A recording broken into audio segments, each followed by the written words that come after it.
Corona की दूसरी लहर में पूरा देश चपेट में है। हालत यह है कि 2 लाख से ज़्यादा केस आ रहे हैं। राजस्थान के बाड़मेर के मेडिकल कॉलेज के प्रिंसिपल ने अभी बैठक ली है। जिस तरीके के हालात बने हैं, 15 दिन के अंदर सब कुछ एक तरीके से मेडिकल सिस्टम है उसको भी पूरी तरीके से कहीं ना कहीं सवालिया निशान आ गया है, ऑक्सीजन्स को लेकर, इंजेक्शन्स को लेकर। तो किस तरीके से ये वेव खतरनाक है हम जानते हैं। सर, पिछली दफ़ा 10 महीने में ऐसे हालात नहीं हुए तो जो इस बार 10 दिन में हो गए, आप भी मानते हैं सर? बिल्कुल बिल्कुल सही बात है। सर, क्या लग रहा है, क्या फ़र्क है पिछली बार और इस बार में? दो तीन तरह के, एक तो बहुत तेज़ी से बढ़ रहा है, और पहले जो पेशेंट्स संक्रमित नहीं होते थे, खासतौर से हमारे जो युवा थे, जो बच्चे थे, अब वो पेशेंट्स भी बहुत ज़्यादा संक्रमित हो रहे हैं। और दूसरी बात यह है कि ज़्यादातर पेशेंट्स ऐसे हैं, पहले जो संक्रमित होते थे उनको ऑक्सीजन की रिक्वायरमेंट इतनी ज़्यादा नहीं थी। अभी जो पेशेंट्स आ रहे हैं उनके ऑक्सीजन की रिक्वायरमेंट भी ज़्यादा है। सर, इस दफ़ा पहली बार तो शहर में ज़्यादा था, इस बार गांव में क्या लगता है, क्या रीजंस है और गांव से कौन लोग आ रहे हैं? क्योंकि कल भी जो 2 डेथ हुई वो गांव से भी हुई, 3 में से 2। बिल्कुल, गांव से भी बहुत सारे पेशेंट्स आ रहे हैं, लेकिन टारगेट पेशेंट्स वही हैं, यंग पर्सनस हैं, और या फिर जो दूसरे शायद राज्यों से आए होंगे, ये भी एक संभावना है, जो माइग्रेशन होके आए हैं, तो वो भी काफ़ी पेशेंट्स पॉजिटिव आए हैं, जो बॉम्बे से या सूरत से जो पेशेंट्स आए हैं। कई पेशेंट्स हमारे यहाँ पे आके और वो संक्रमित पाए गए हैं। सर, 15 दिन पहले आपके अस्पताल की बात जाए, क्या तस्वीर थी और अब क्या तस्वीर?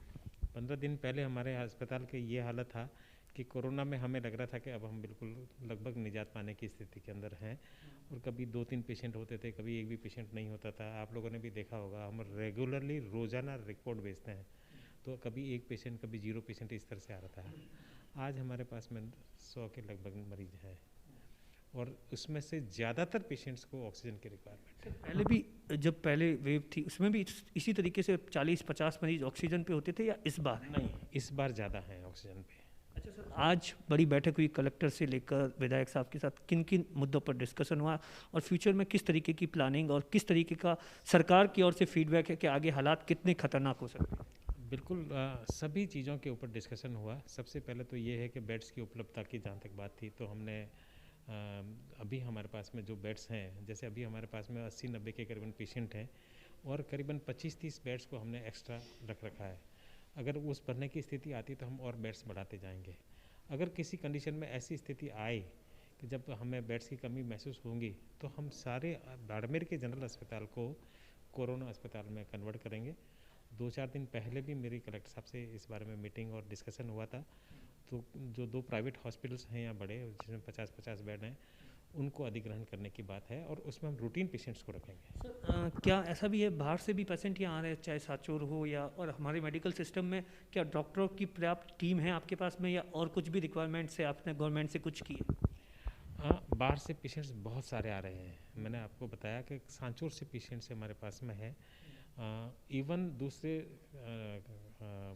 गुजरात से भी पेशेंट्स हमारे यहाँ पे आ रहे हैं। इसमें कोई दौरा नहीं। पहले इस तरह का सिस्टम कम था। आज से 8-9 महीने पहले तो ये हाल था कि पेशेंट सीरियस होता था तो बाड़मेर से पेशेंट शिफ्ट होते थे। अब पेशेंट हमारे यहाँ पे दूसरे डिस्ट्रिक्ट से या दूसरे स्टेट से आ रहे हैं। जहाँ तक डॉक्टर्स की बात है, तो हमारे रेजिडेंट डॉक्टर्स लगभग सारे भरे पड़े हैं, कोई दिक्कत वाली बात नहीं है।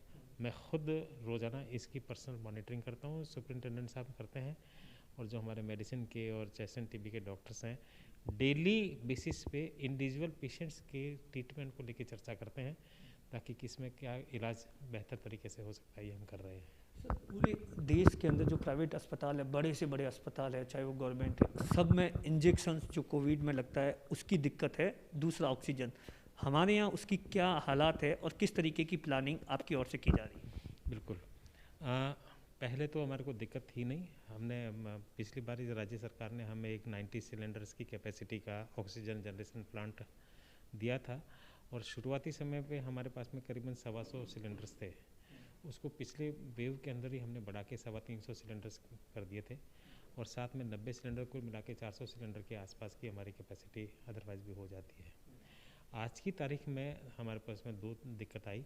एक तो जो पहले जो 100 सिलेंडर के आसपास की रिक्वायरमेंट थी, वो इस बार अभी भी हमारे लगभग 150 से 200 सिलेंडर पर डे की रिक्वायरमेंट हो गई है।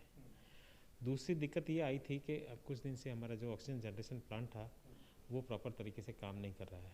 फॉर्चुनेटली उसके इंजीनियर आ गए हैं, और उन्होंने अश्योर किया है कि आज शाम तक वो ठीक कर देंगे उसको। तो फिर हमारे ऑक्सीजन की समस्या होगी नहीं। लेकिन इसमें दोनों चीज़ बताता हूँ मैं, इंजेक्शन की मैं बाद में, पहले ऑक्सीजन की, उसके अलावा भी लगभग हमारे 100 सिलेंडर्स की रिक्वायरमेंट रहेगी, तो वो हम रेगुलर बेसिस पे भरवा देंगे। और हमारे जो सिलेंडर भरते हैं प्राइवेट वाले, उनसे भी हमारी बात होगी और उन्होंने एश्योर किया कि हमें किसी भी समय कोई भी 24 आवर सर्विसेज दे के कोई दिक्कत नहीं आने देंगे। इंजेक्शन्स की क्या स्थिति? इंजेक्शन्स रेमडेसिविर की समस्या आपको मालूम है पूरे देश के अंदर है, राजस्थान भी इससे अछूता नहीं रहा, लेकिन हमारे मॉनिटरिंग बहुत अच्छी है। सेक्रेटरी साहब से हमारी 2 दिन पहले वीसी पे मीटिंग हुई थी, उन्होंने पूरे स्टेट की सारे रिक्वायरमेंट और सब कुछ दिए थे, और रेगुलर बेसिस पे हमें बाड़मेर के लिए स्पेसिफिक कितने होने चाहिए वो भी देख के रिक्वायरमेंट के हिसाब से हमारे को सप्लाई अवेलेबल करा रहे हैं। तो किसी भी पेशेंट की रेमडेसिविर की वजह से दिक्कत नहीं आएगी। सर, गांव से जो पेशेंट आ रहे हैं उनके साथ में 4-4, 5-5 लोग आ जाते हैं, फिर कोविड वार्ड में चले जाते हैं, उनके लिए क्या मैसेज देना चाहेंगे? बस मैं यहीं पे एक है जहाँ मुझे दुख होता है, गांव के पेशेंट नहीं, शहर के पेशेंट्स के साथ में भी, गांव के पेशेंट तो शायद समझ जाते हैं, शहर के जो पढ़े लिखे लोग भी हैं वो भी एक मरीज़ के साथ में 4-4, 5-5 लोग आ रहे हैं।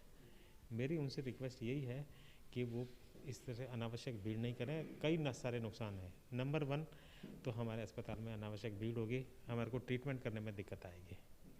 दूसरी चीज़ यह है कि वो जो भी पेशेंट अस्पताल में आएगा, ये मान के चलिए कि वो कोरोना का एक बड़ा वाहक होगा और वो अपने घर पे कोरोना लेके जाएगा। अगर वो जो कोरोना के वार्ड में जो मरीज़ के साथ में है तो घर पे कोरोना को लेके जाएगा।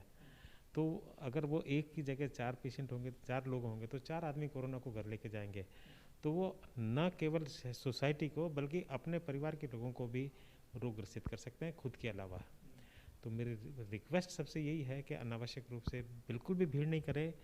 एक मरीज़ के साथ में एक समय में एक व्यक्ति से ज़्यादा हो ही नहीं, और वो भी बनती कोशिश हमारे पर विश्वास करे, वार्ड में कम से कम जाए, और जब वो घर जाए तो सबसे पहले अपने कपड़े एक जगह ठिकाने में रख के, जिनको डिस्कार्ड करके उनको प्रॉपर तरीके से धोने का इंतजाम करें, और खुद स्नान करके उसके बाद में ही दूसरे लोगों से मिले। आखिरी सवाल, लोगों से क्या? लोगों से यही अपील है कि कोरोना की गाइडलाइंस का पूर्णतया पालन करें। ज़रूर अगर ये सब कुछ होगा तो विश्वास हो जाए, हमें विश्वास है कि कोरोना को कंट्रोल करेंगे, और दूसरी चीज़ हम पर विश्वास रखें। मेडिकल कॉलेज के प्रिंसिपल साहब है जिनका साफ तौर पर कहना है कि हेल्थ सिस्टम को लेकर काफ़ी सुधार है, यहाँ तक कि सांचौर से मरीज भी आ रहे हैं, अगर ज़रूरत पड़ी तो इस पूरे हॉस्पिटल को कोविड में तब्दील कर दिया जाएगा और प्राइवेट हॉस्पिटलों को भी एक्वायर कर दिया जाएगा। दिनेश बोहरा, बाड़मेर।